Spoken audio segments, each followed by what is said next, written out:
নমস্কাৰ এএন টেলিভিছনৰ প্ৰাইম নিউজৰ সমুদৰ্শকক স্বাগতম জনাই ষ্টুডিঅ'ত মই প্ৰস্তুতি বৰ্ডলৈ প্ৰথমে চাৱাহক আজি বাতৰিৰ শিৰোনাম সমগ্ৰ দেশৰ লগতে ডিব্ৰুগড়ত দেখা গ'ল ৰঙৰ উৎসৱ হোলীৰ উদযাপন সমান্তৰালকৈ ডিব্ৰুগড় চহৰতো উখল-মাখল পৰিৱেশ বিৰাজ কৰিলে এই পবিত্ৰ উৎসৱত নংলাই তিনিআলিৰ ডুমপানী সংযোগী পথৰ দুৰৱস্থাৰ বিৰুদ্ধে ছাত্ৰ মুক্তি সংগ্ৰাম সমিতিৰ পথ অৱৰোধ কৰি প্ৰতিবাদ সাব্যস্ত বৰপেটা সত্ৰৰ দ্বিতীয় দিনাৰ দোল উৎসৱত অংশগ্ৰহণ মুখ্যমন্ত্ৰী ডক্টৰ হিমন্ত বিশ্ব শৰ্মাৰ ডিব্ৰুগড় চাহ নিলামলৈ প্ৰেৰণ কৰাৰ ক্ষেত্ৰত নতুনকৈ গ্ৰহণ কৰা অধিসূচনাৰ ওপৰত সংবাদমেল ABLTMA এতিয়া বিতং বাতৰি ৰঙৰ উৎসৱ হোলী আজি সমগ্ৰ দেশতে উদযাপন কৰা হৈছে ডিব্ৰুগড়তো ৰঙৰ উৎসৱ হোলী উদযাপন কৰা দেখা গৈছে ডিব্ৰুগড়ৰ ৰাজপথৰ লগতে বিভিন্ন ঠাইতো হোলী উপলক্ষে দেখিবলৈ পোৱা গৈছে যথেষ্ট ভিৰ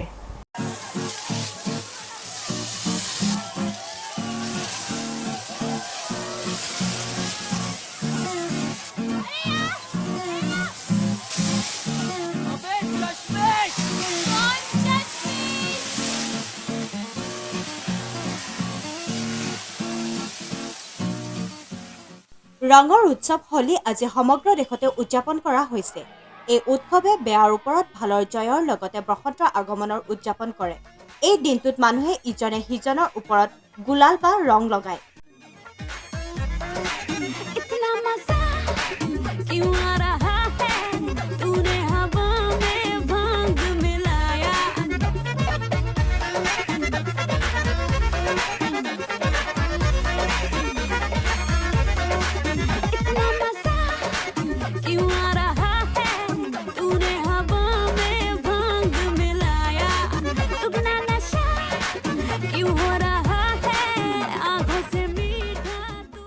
শুভেচ্ছা আদান প্ৰদান কৰে বয়োজ্যেষ্ঠসকলৰ আশীৰ্বাদ বিচাৰে সমগ্ৰ দেশৰ লগতে ডিব্ৰুগড়তো ৰঙৰ উৎসৱ হোলী উদযাপন কৰা দেখা গৈছে ডিব্ৰুগড়ৰ ৰাজপথৰ লগতে বিভিন্ন ঠাইতো হোলীৰ উপলক্ষে দেখিবলৈ পোৱা গৈছে যথেষ্ট ভিৰ ডিব্ৰুগড়ৰ মাৰোৱাৰী যুৱ মঞ্চৰ উদ্যোগত হোলী উদযাপন কৰাও পৰিলক্ষিত হৈছে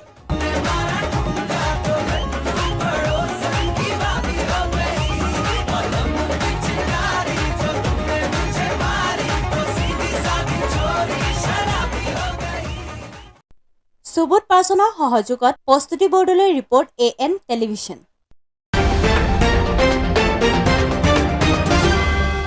ভাৰত চন্দ্ৰ নৰহৰ কংগ্ৰেছ দলৰ পৰা পদত্যাগ কংগ্ৰেছ সভাপতি মল্লিকাৰ্জুন খৰ্গলৈ ভাৰত চন্দ্ৰ নৰহে প্ৰেৰণ কৰিলে পদত্যাগ পত্ৰ ভাৰত চন্দ্ৰ নৰহৰ কংগ্ৰেছ দলৰ পৰা পদত্যাগ কংগ্ৰেছ সভাপতি মল্লিকাৰ্জুন খৰ্গেলৈ ভৰত নৰহে প্ৰেৰণ কৰিলে পদত্যাগ পত্ৰ পত্নী ৰাণী নৰহে প্ৰাৰ্থিত্ব নোপোৱাৰ ক্ষোভত পদত্যাগ ভৰত নৰহৰ দেওবাৰে প্ৰদেশ কংগ্ৰেছৰ মিডিয়া কোষৰ অধ্যক্ষ পদত থকা ভৰত নৰহে মিডিয়া কোষৰ পৰা পদত্যাগ কৰিছিল ভাৰতীয় জাতীয় কংগ্ৰেছৰ প্ৰাথমিক সদস্য পদৰ পৰা পদত্যাগ কৰিছে ভৰত নৰহে উল্লেখযোগ্য যে আগন্তুক লোকসভা নিৰ্বাচনৰ বাবে লখিমপুৰ লোকসভা সমষ্টিত কংগ্ৰেছ দলৰ পৰা টিকট লাভ কৰাৰ পৰা বঞ্চিত হৈছিল সাংসদ ৰাণী নৰহ দুবাৰ লোকসভাৰ এবাৰ ৰাজ্যসভাৰ সাংসদ আছিল ৰাণী নৰহ মাত্ৰ এষাৰি বাক্য লিখিয়েই কংগ্ৰেছ দল ত্যাগ ভৰত নৰহৰ 6বাৰকৈ অসম বিধানসভালৈ নিৰ্বাচিত হৈছে ভৰত নৰহ কংগ্ৰেছৰ এজন গুৰুত্বপূৰ্ণ নেতা আছিল তেওঁ অসম গণ পৰিষদ এৰি কংগ্ৰেছত যোগদান কৰিছিল ভৰত নৰহে নিউজ ডেস্ক AN টেলিভিছন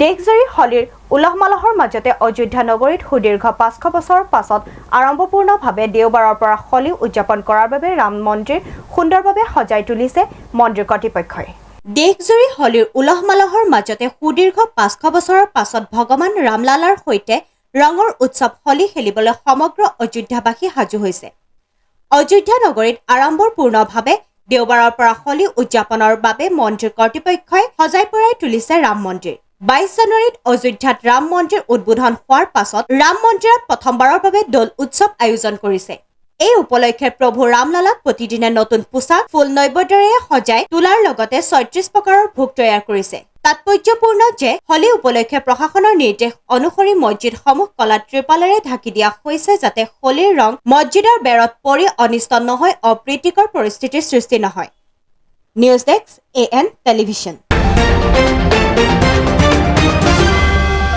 এতিয়া লৈছো খন্তেক বিৰতিৰ পাছত পুনৰ আহি আছো বাতৰিৰ মাজলৈ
আপোনাৰ আপোন চহৰ ডিব্ৰুগড়ত এঞ্জিলা এণ্টাৰপ্ৰাইজে আনিছে এটি সোণালী সুযোগ প্ৰয়োজনীয়তা মাত্ৰ এখন নিজৰ e rickshaw and opportunity to earn limitless money অধিক জানিবলৈ যোগাযোগ কৰক 9085585200 আৰু 7002275263।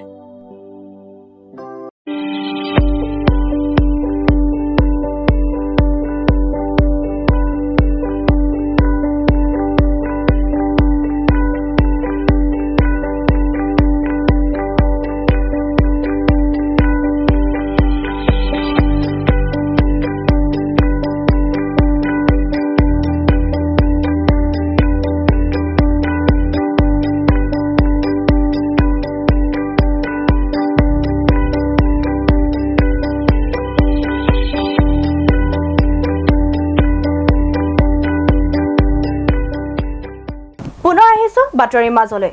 অসম ক্ৰয়পাতৰ চাহ নিৰ্মাতা সংস্থাই 2024 চনৰ 23 মাৰ্চত ডিব্ৰুগড়ত ৰাজহুৱা নিলামৰ জৰিয়তে 100% ধুলি চাহ আৰু বাকী 50% চাহৰ ৰাউটিং আৰু চাহ নিৰ্মাণৰ বাবে গুৰুত্বপূৰ্ণ এজেণ্ডাসমূহৰ ওপৰত তেওঁলোকৰ সদস্যসকলৰ সাধাৰণ সভা অনুষ্ঠিত কৰে।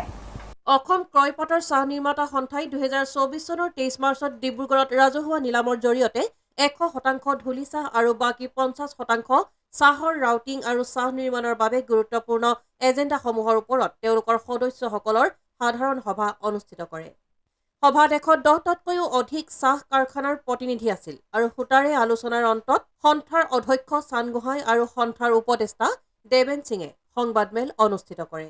চান গোহাঁই জনোৱা মতে উপস্থিত থকা সকলো চাহ কাৰখানাই বাধ্যতামূলক নিলামৰ ধাৰণাটোৰ সৰ্বসন্মতিক্ৰমে বিৰোধিতা কৰিছে।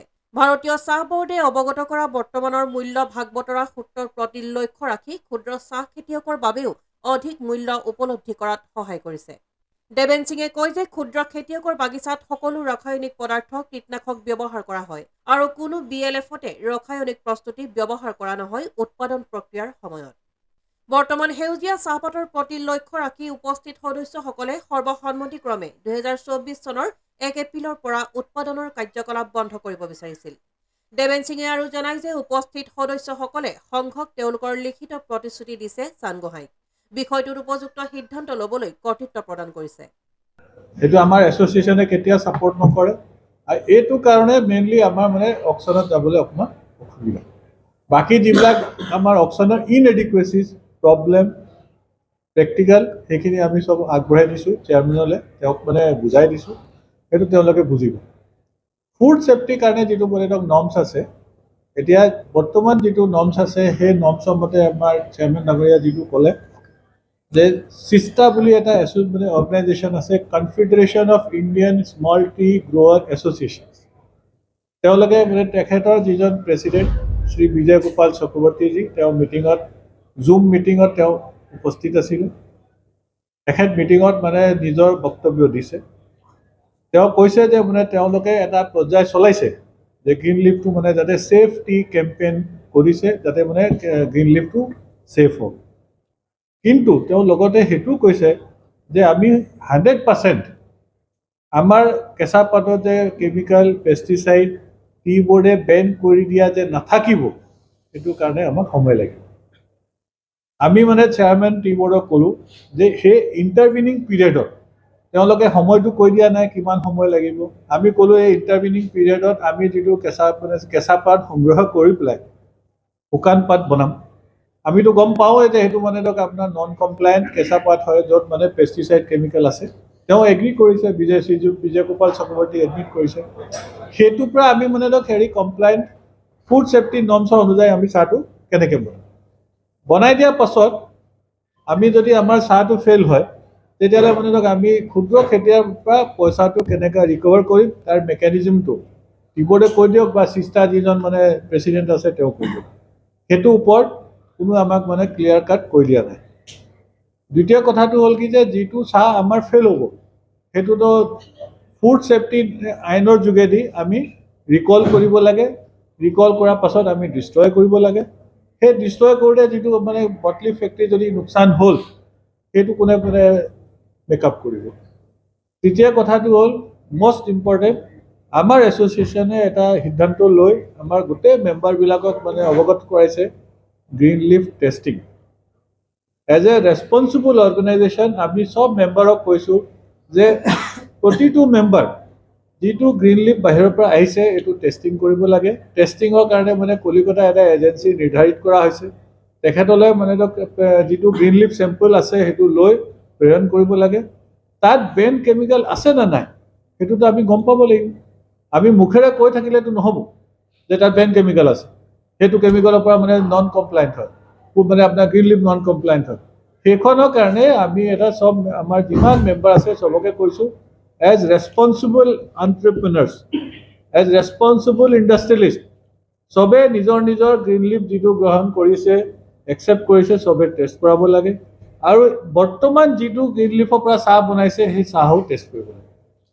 আমি তেতিয়া এটা ডকুমেণ্ট গম পাম যে বৰ্তমান আমাৰ মানে যিটো কেঁচা পাত আমি গ্ৰহণ কৰিছোঁ সেইটো যদি মানে তাত বেন কেমিকেল আছে কিমান মাত্ৰা আছে সেইটো নজনাকৈ আমি একো মানে ষ্টেপ ভৱিষ্যলৈ ল'ব পৰা নাই। আৰু সেইটো আমি চবকে কৈছোঁ যে মানে নেক্সট 7-10 ডেজৰ ভিতৰত চবে এটা মানে টেষ্টিং কৰক। টেষ্টিং কৰা পেলাই আকৌ আমি এটা মিটিং কৰিম। সেই মিটিঙৰ ভিতৰত আমি গম পাম যে কাৰ এৰিয়াত কি প্ৰব্লেম আছে। তেতিয়া আমি আমাৰ ক্ষুদ্ৰ খেতিয়ক বন্ধুবিলাকৰ লগতো কথা পাতিম। কেলৈ এই বস্তু যিটো আছে প্ৰব্লেম এইটো অকল বটলিফ এছ'চিয়েশ্যনৰ নহয়, সেইটো মানে ক্ষুদ্ৰ খেতিয়ৰো মানে আমি দুইটা মিলি পেলাই কাম কৰিব লাগিব যাতে আমি ইন ফিউচাৰ ভাল চাহ বনাব পাৰোঁ, সুৰক্ষিত চাহ বনাব পাৰোঁ। আৰু আমাৰ যিটো মানে কনজিউমাৰবিলাক আছে ইহঁতক আমি সুৰক্ষিত চাহ প্ৰদান কৰিবই লাগিব। আমাৰ সেইটো দায়িত্ব আছে।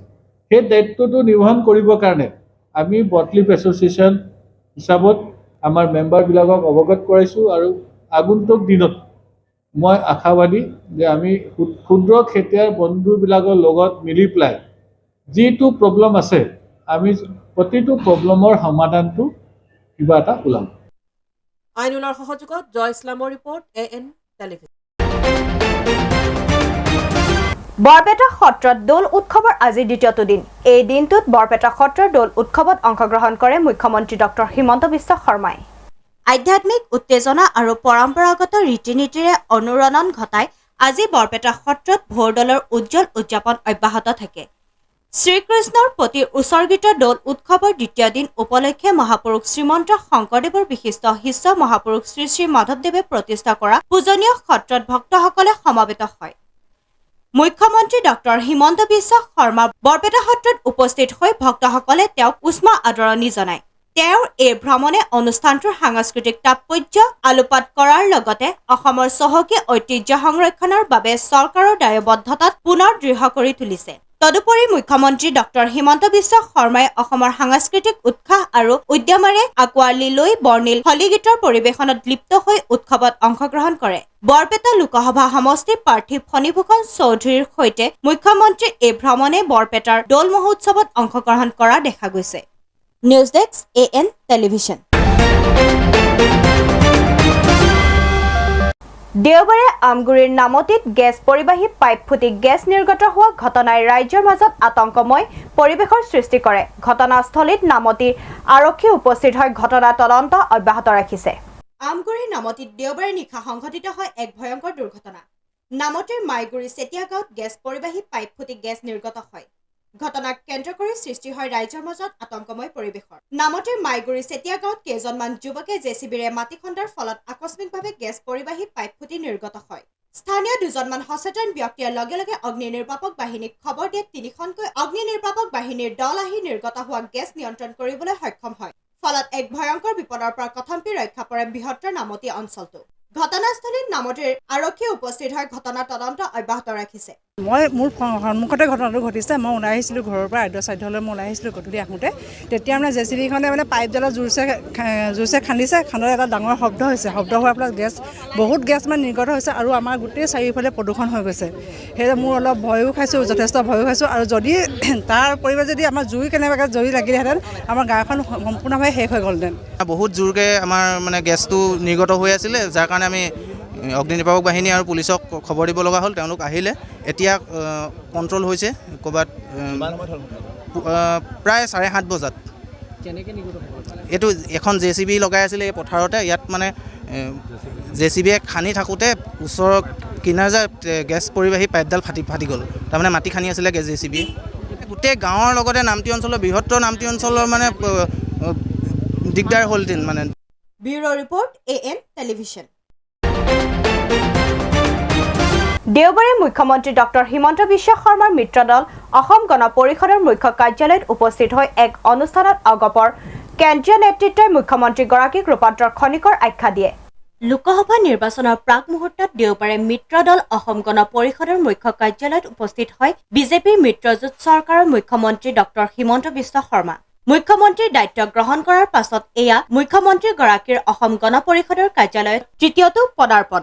আঞ্চলিক দলটোৰ নেতৃত্বই দেওবাৰে দলৰ মুখ্য কাৰ্যালয়ত উষ্ম আদৰণি জনায় মুখ্যমন্ত্ৰী হিমন্ত বিশ্ব শৰ্মাক। আমবাৰীত অসম গণ পৰিষদৰ কেন্দ্ৰীয় উপসভাপতি, সাধাৰণ সম্পাদক, মুখপাত্ৰ আৰু বিভিন্ন জিলাৰ পৰা অহা নেতৃত্বৰ উপস্থিতিত অনুষ্ঠিত এক অনুষ্ঠানত অগপৰ কেন্দ্ৰীয় নেতৃত্বই মুখ্যমন্ত্ৰী হিমন্ত বিশ্ব শৰ্মাক ৰূপান্তৰ খনিকৰ আখ্যা দিয়ে। উক্ত অনুষ্ঠানত মুখ্যমন্ত্ৰীৰ লগতে কৃষিমন্ত্ৰী অতুল বৰা, অগপৰ সভাপতি, স্বাস্থ্যমন্ত্ৰী কেশৱ মহন্তই ভাষণ প্ৰদান কৰে। News desk AN television. এতিয়া লৈছো খন্তেক বিৰতিৰ পাছত পুনৰ আহি আছো বাতৰিৰ মাজলৈ।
বাতৰিৰ মাজলৈ।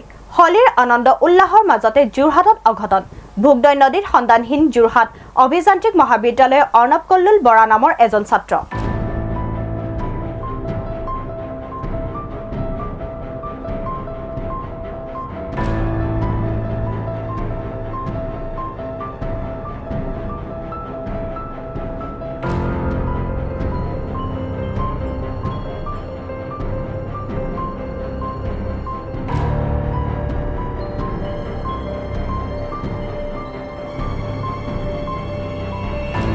হোলীৰ আনন্দ উৎসৱৰ মাজতে যোৰহাটত অঘটন। ভোগদৈ নদীত সন্ধানহীন এজন ছাত্ৰ। যোৰহাট অভিযান্ত্ৰিক মহাবিদ্যালয়ৰ অৰ্ণৱ কল্লোল বৰা নামৰ ছাত্ৰজন। মহাবিদ্যালয়খনৰ চতুৰ্থ ষান্মাসিকৰ ছাত্ৰজনৰ ঘৰ মাজুলীৰ গড়মূৰত।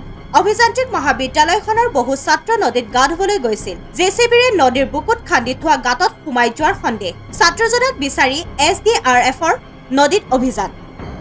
Bureau' report AN television. আজিৰ শেষৰটো বাতৰি। নংলাই তিনিআলিত দুমপানীৰ সংযোগী পথৰ দুৰৱস্থা। পথ অৱৰোধ কৰি প্ৰতিবাদ সাব্যস্ত কৰিলে ছাত্ৰ মুক্তি সংগ্ৰাম সমিতিয়ে। নলাই তিনিআলিত দুমপানী সংযোগী পথৰ দুৰৱস্থা। পথ অৱৰোধ কৰি প্ৰতিবাদ সাব্যস্ত কৰিলে ছাত্ৰ মুক্তি সংগ্ৰাম সমিতিয়ে। পথ নিৰ্মাণৰ কামত জড়িত একাংশ প্ৰতিষ্ঠানে অতি নিম্নমানৰ কামেৰে সহজ সৰল লোকক আভুৱা ভাৰি আহিছে। নলাই তিনিআলি দুমপানী সংযোগী পথৰ এই কালভাৰ্টটোলৈ মন কৰক। নিৰ্মাণৰ 8 মাহ নহওঁতেই এইদৰে জহি খহি গৈছে। আজি ছাত্ৰ মুক্তি সংগ্ৰাম সমিতিয়ে স্থানীয় ৰাইজৰ সহযোগত পথলৈ ওলাই আহি নিৰ্মাণকাৰী প্ৰতিষ্ঠান প্ৰগতি এণ্টাৰপ্ৰাইজ তথা ঠিকাদাৰ প্ৰাঞ্জল শৰ্মা আৰু ছাব কণ্ট্ৰেক্টৰ লাভ কৰা সূৰ্য তামাঙৰ বিৰুদ্ধে উত্তাল প্ৰতিবাদ সাব্যস্ত কৰে। স্থানীয় ছাত্ৰ মুক্তি সংগ্ৰাম সমিতিৰ নেতৃত্বত অতি শীঘ্ৰে পথছোৱা নিৰ্মাণ কৰাৰ লগতে নিবিদাৰ লাভ কৰা প্ৰতিষ্ঠানটোৰ বিৰুদ্ধে বিহিত ব্যৱস্থা গ্ৰহণ কৰিবৰ বাবে প্ৰশাসনৰ প্ৰতি আহ্বান জনাইছে। আমি চৰকাৰৰ ফালৰ পৰা এটা বিনম্ৰ কৰোঁ যে আমাৰ ৰাস্তাটো ভাল হ'ব লাগে, যাতে আমাৰ ভৱিষ্যত আমাৰ ইন ফিউচাৰত আমাৰ ল'ৰা ছোৱালীয়ে ৰাস্তাৰ কাৰণে কেতিয়াও চিন্তা কৰিব নালাগে, সহজে স্কুল যাব পাৰে, সহজে মেডিকেল যাব পাৰে। সেইটো মই কওঁ। আৰু মেইন উদ্দেশ্যটো হৈছে আমাৰ এই ৰাস্তা আজি প্ৰায়তঃ এবছৰ ধৰি এই ৰাস্তা সম্পূৰ্ণ হোৱা নাই। ছাত্ৰ মুক্তি সংগ্ৰাম সমিতি হৈ আজি এই ৰাজপথলৈ ওলাবলগীয়া হৈছে।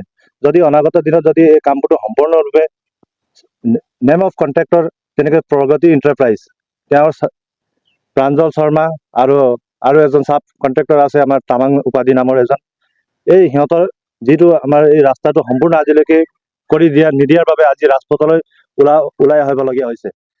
6-7 মাহ মান হোৱাই নাই, আজি কালভাৰ্ট আমাৰ 2-3 ফুট মান ভিতৰত বহি গৈছে আৰু কালভাৰ্টৰ যিটো পাংখা সম্পূৰ্ণ ভাঙি গৈছে। এইটো ব্যুৰো ৰিপৰ্ট AN টেলিভিছন। আজিৰ বাতৰি ইমানেই। AN টেলিভিছনৰ ষ্টুডিঅ'ৰ পৰা মই প্ৰস্তুতি ইমানতে বিদায় লৈছো। নমস্কাৰ।